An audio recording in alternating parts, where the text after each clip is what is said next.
के बाण चलाए कबर मोर छाती के भीतरी माँ। नैना के बाण चलाए कबर मोर छाती के भीतरी माँ। मैं हो गया दीवाना रे रानी तोरे तिरछी बेनी माँ। मैं तो हो गया दीवाना रे रानी तोरे तिरछी बेनी माँ। नैना के बाण चलाए कबर मोर छाती के भीतरी माँ। नैना के बाण चलाए कबर मोर छाती के भीतरी माँ। मैं हो गया दीवाना रे रानी तोरे तिरछी बेनी माँ। मैं तो हो गया दीवाना रे रानी तोरे तिरछी बेनी माँ।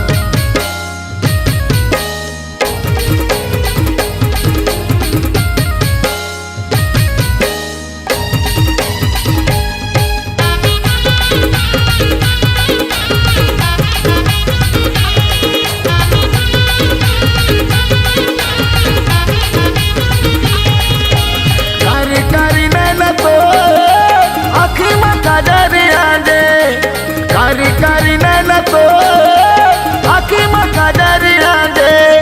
झुल झुल के तोरे रेंगना वो मोला दीवाना बनाए।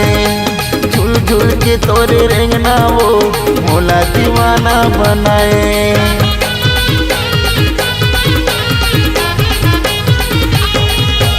कारी कारी नैना तो आँखी में काजरिया दे।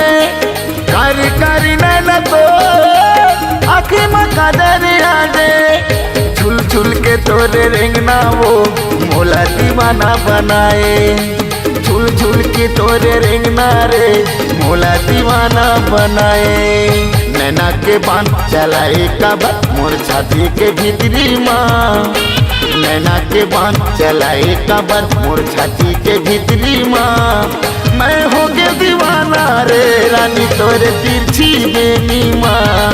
मैं तो हो गया दीवाना रे रानी तोरे तिरछी बेनी माँ।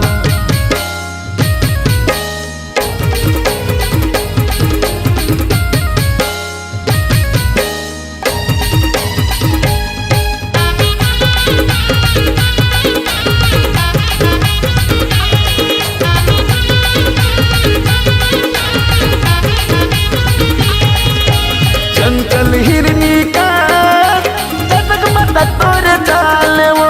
चंचल हिरनी का चटक मटक तोरे चाल वो। गोरी बदन मुस्का के रे नहीं डरे मोर जाने वो। गोरी बदन मुस्का के रे ले डरे मोर जाने वो।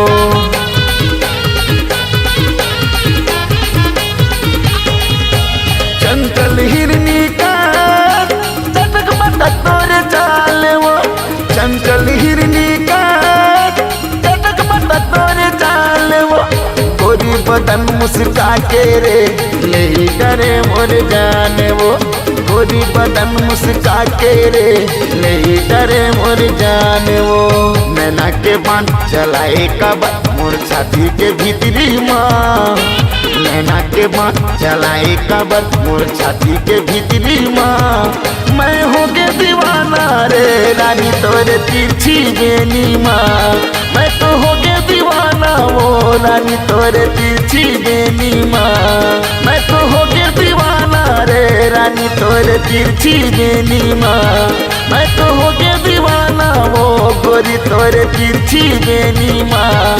मैं तो हो गया दीवाना रे रानी तोरे तिरछी बेनी माँ। मैं तो हो गया दीवाना रे रानी तोरे तिरछी बेनी माँ।